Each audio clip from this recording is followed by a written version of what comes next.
ధన్యని త్వరలోనే పెళ్లి చేసుకోబోతున్నా. అడ్వాన్స్గా ఇన్వైట్ చేస్తున్నా. దమ్ముంటే ఆపుకో. నీ భార్యతోనే నువ్వు హ్యాపీగా కలిసి ఉండలేకపోయావు. అలాంటిది ఏ ధైర్యంతో నా పెళ్లి విషయంలో గ్యారెంటీ ఇస్తా అంటున్నావు? మీరు ఇష్టపడ్డ రోజునే, ఒప్పుకున్న రోజునే కార్తీక్ ని పెళ్లి చేసుకుంటాను. అందుకు ఎన్ని రోజులు పట్టినా సరే ఓపిగ్గా వెయిట్ చేస్తాను.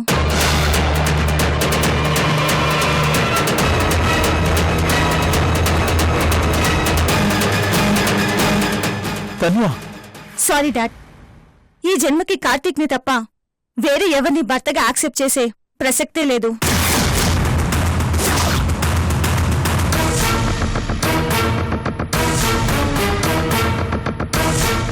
ఎంత ఎక్స్ప్లెయిన్ చేశా కూడా ఎందుకు ఈ మొండితనం?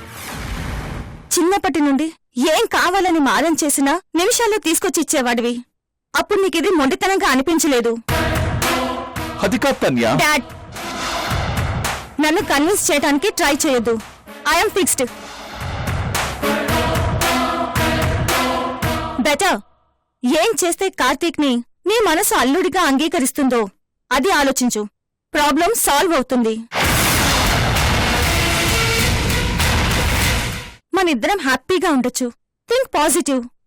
ఇది యుద్ధము కాదు, మనం శత్రులము కాదు.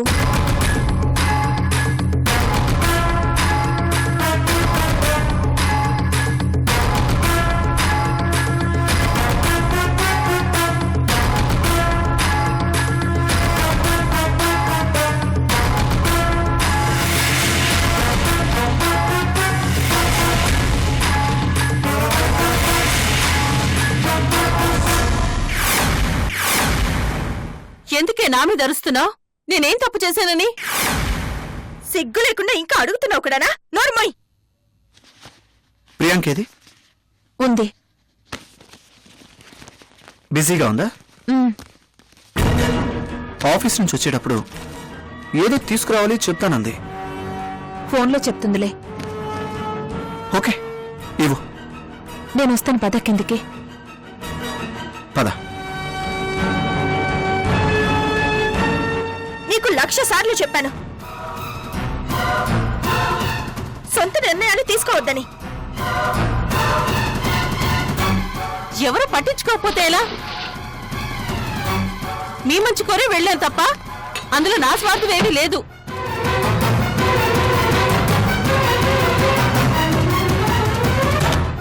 నీ స్వార్థం పక్కన పెట్టు. హవేలి పరువు పోయిందా లేదా?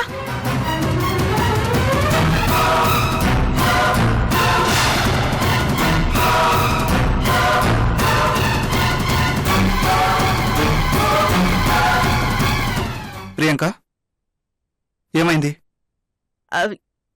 ఏం లేదు సందీప్, ఆఫీస్కి టైం అవుతుంది. నువ్వు బయలుదేరు.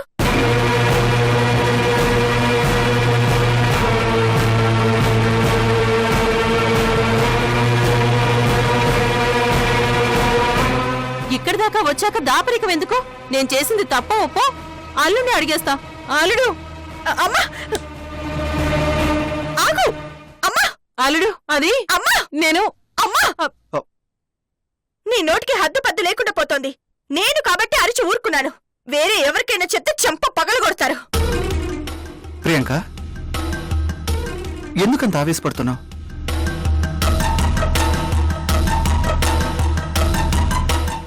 సందీప్, వదిలే. నువ్వు ఆఫీస్కి బయలుదేరు. అది కదలుడు, నేను చెప్తాను. ప్రియాంక, అమ్మతో మాట్లాడాల్సిన పద్ధతి ఇదేనా?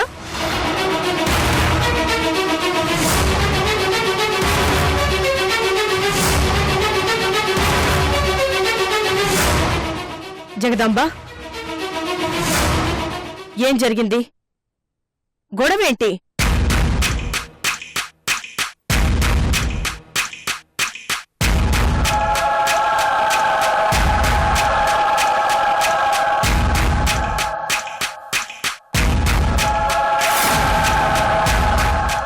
పర్వాలేదు, చెప్పు జగదాంబ.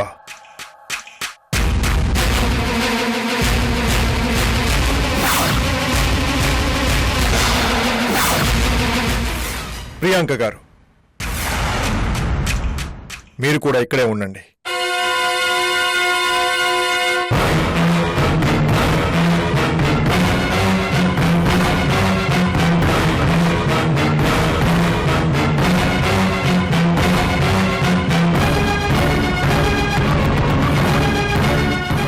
చెప్పు జగదాంబా, ప్రియాంక ఎందుకు అంత ఆవేశంగా ఉంది? ఏమైంది? నా మీద కోపం. ఏం చేశావు? ఆంటీ చెప్పేయండి, దాచడం అనవసరం. చెప్పండి అత్తయ్య.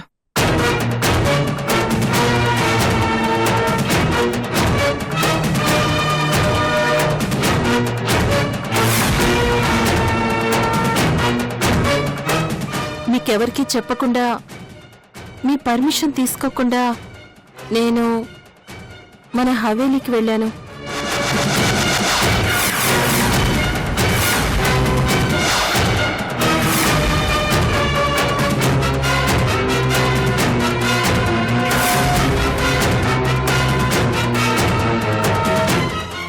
ఎందుకు?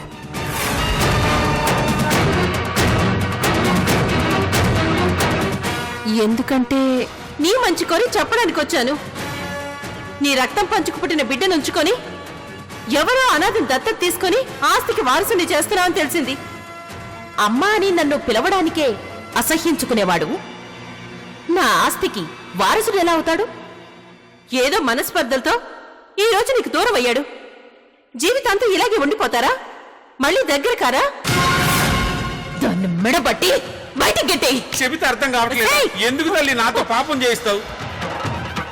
భోగపడవే.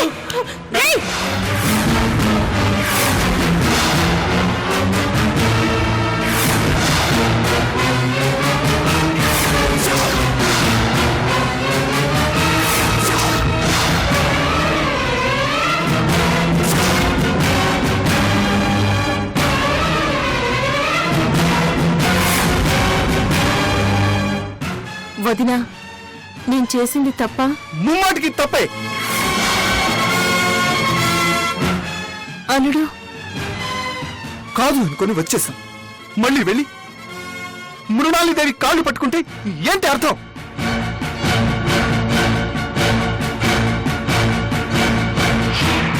జగదాంబా, నిన్ను రాయబారానికి నేనే పంపాననుకుంటుంది ఆ మృణాల్ని. కాదు దినా, నా అంతటి నేనే వచ్చానని చెప్పాను. అసలు మీ చెప్పినంత మాత్రాన ఆ రాక్షసు నమ్ముతుందా? ఇప్పుడు అందరు పరువు పోయినట్టే కదా.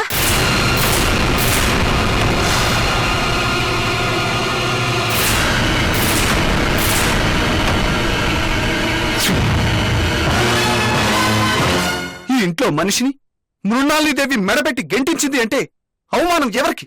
మనందరికీ.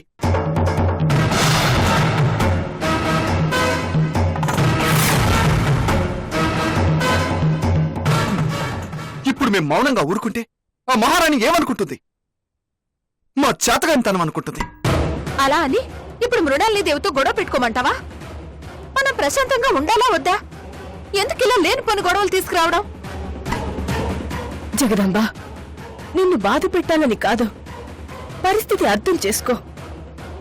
ఏ రోజైతే మనం ఆ గడప దాటి వచ్చామో ఆ రోజు నుండి మనకు హవేలికి సంబంధం లేదు. అక్కడ ఏం జరిగినా మనకు సంబంధం లేదు. మనం పట్టించుకోవాల్సిన పని లేదు. హవేలి మీద మనకు హక్కు లేదు. మర్చిపో.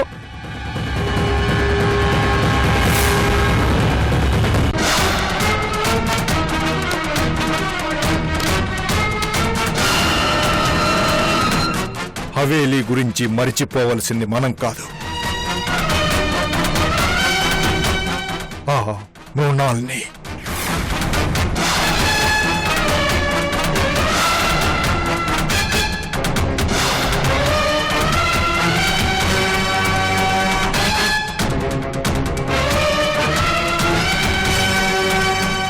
హవేలీతో సంబంధం లేనిది మనకు కాదు, ఆ మృణాల్నికి.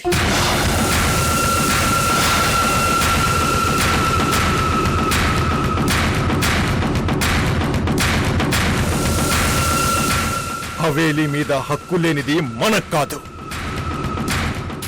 ఆ మృణాల్నికి.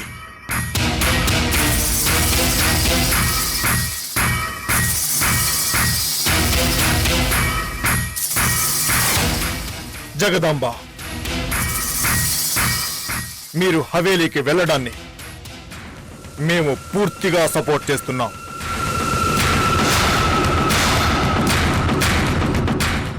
కానీ మీ మీద కోపం వల్ల ఒక్కటే, మృణాల్ని కాళ్ళు పట్టుకోవడం కాకుండా ఆ రాక్షసి గొంతు పట్టుకొని ఉంటే మేము సంతోషించేవాళ్ళం, సన్మానం చేసేవాళ్ళం. రాజావారు, రాజేశ్వరీదేవి గారు, మాకు ఆస్తి మీద ఆశ చావకపోవడం కాదు, మా చేతగాని ధనం వల్ల ఆస్తిని పోగొట్టుకున్నామే అనే బాధ, తరతరాల వారసత్వపు సంపదని నిలబెట్టుకోలేకపోయామే అన్న వేదన.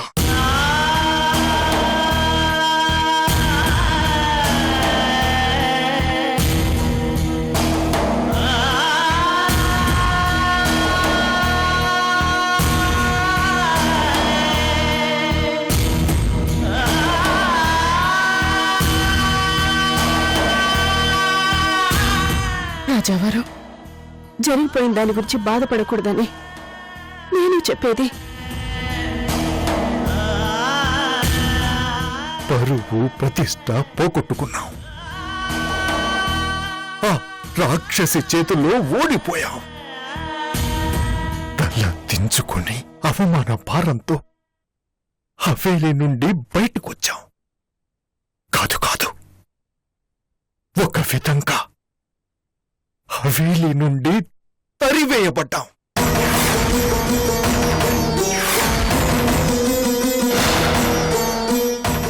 కాదంటారా? కాదంటారా?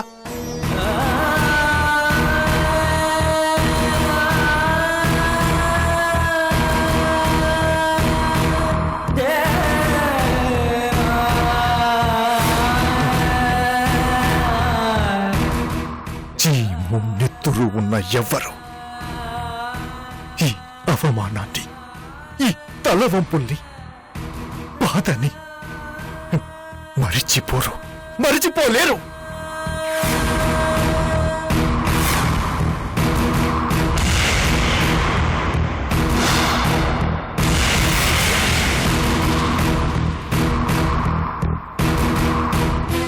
అలా మరిచిపోగలిగితే వాడు మనిషే కాడు, వాడు మనిషే కాదు.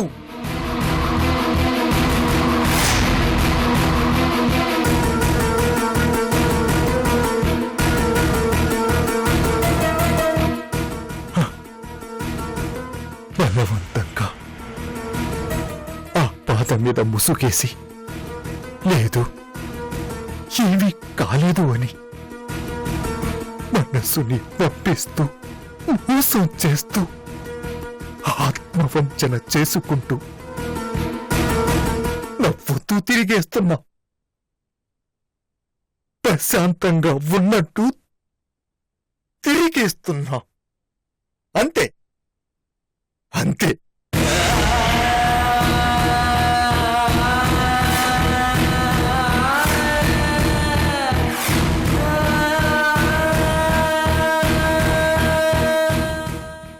కాని ఆ పాత తావానలల్లా ఇంకా ఇంకా మా గుంటెను మండిస్తూనే ఉంది, మా మనస్సును కాల్చేస్తూనే ఉంది.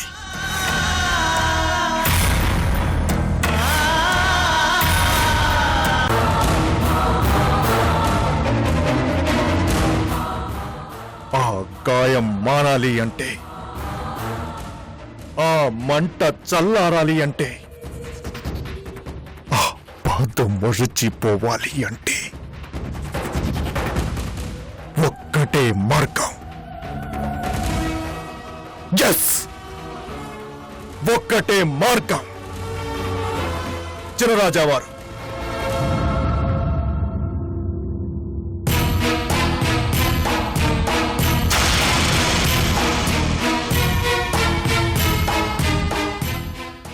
నాన్నగారు,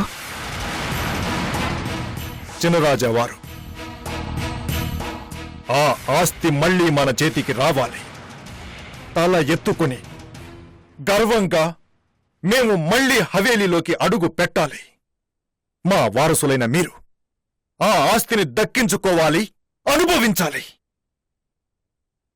అది మేము చూడాలి.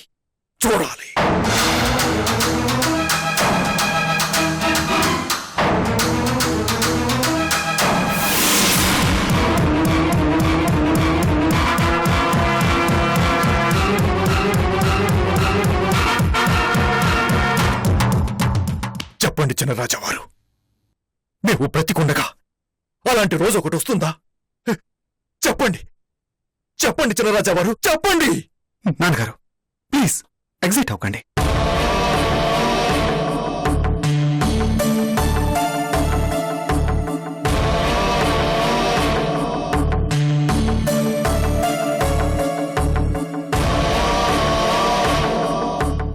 ప్రాణ సమానంగా చూసుకున్న మా పరువు మట్టిలో కలిసిపోతుంటే, తరతరాల మా ఆస్తి ఎవడో అనాథ అప్పణంగా అనుభవిస్తుంటే చూస్తూ ఎలా బ్రతికుండమంటారు? నాన్నగారు అలా మాట్లాడకండి. చనిపోయే మనిషికి ఆఖరి కోరికనేది ఉంటుంది. మేము ప్రస్తుతం అదే పరిస్థితిలో ఉన్నాం. నాన్నగారు రాజావారు,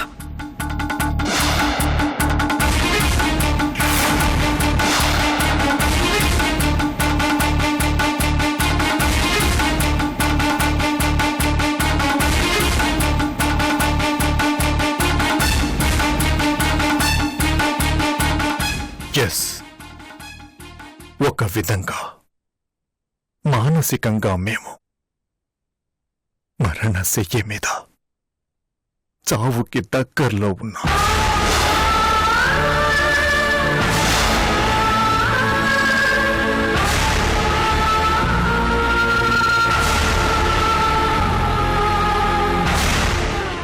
మా ఆఖరి కోరికొకటుంది. తీరుస్తారా చిన్నరాజావారు?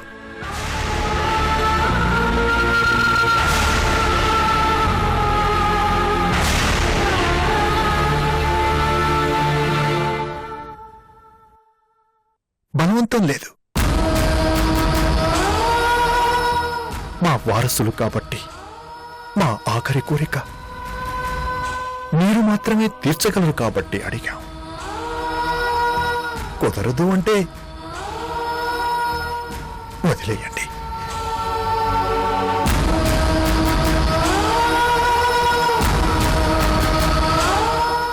మమ్మల్ని ఇలా వదిలేయండి.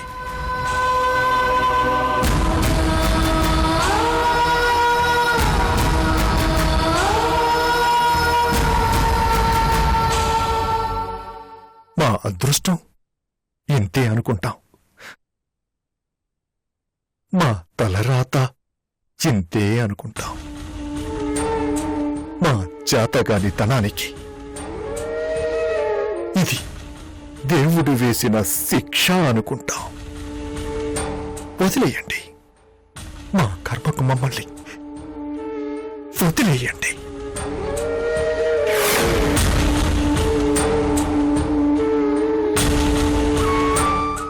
నాన్నగారు మీ మనసులో ఆ కోరికేంటో చెప్పండి, నేను తీరుస్తాను.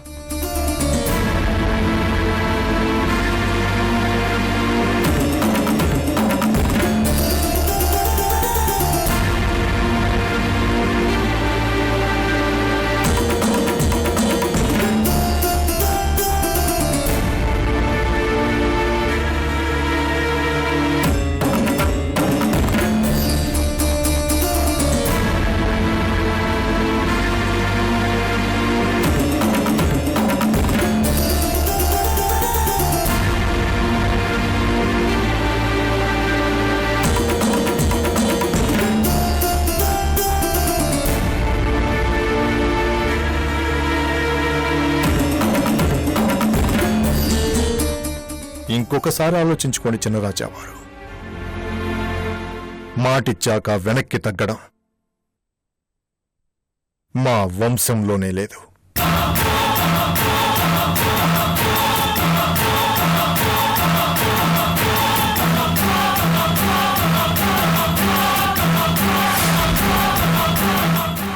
మాటిచ్చాక వెనక్కి తగ్గడం నాకు అలవాట్లేదు. నేను నీ వారసుణ్ణి.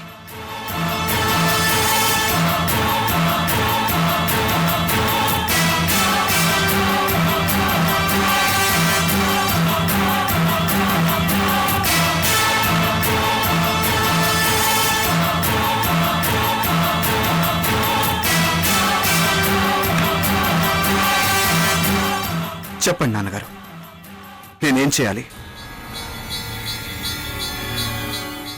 ఎట్టి పరిస్థితిలోనూ మన హవేలి, మన ఆస్తి నీకు తప్ప మరొకరి చేతికి వెళ్ళకూడదు.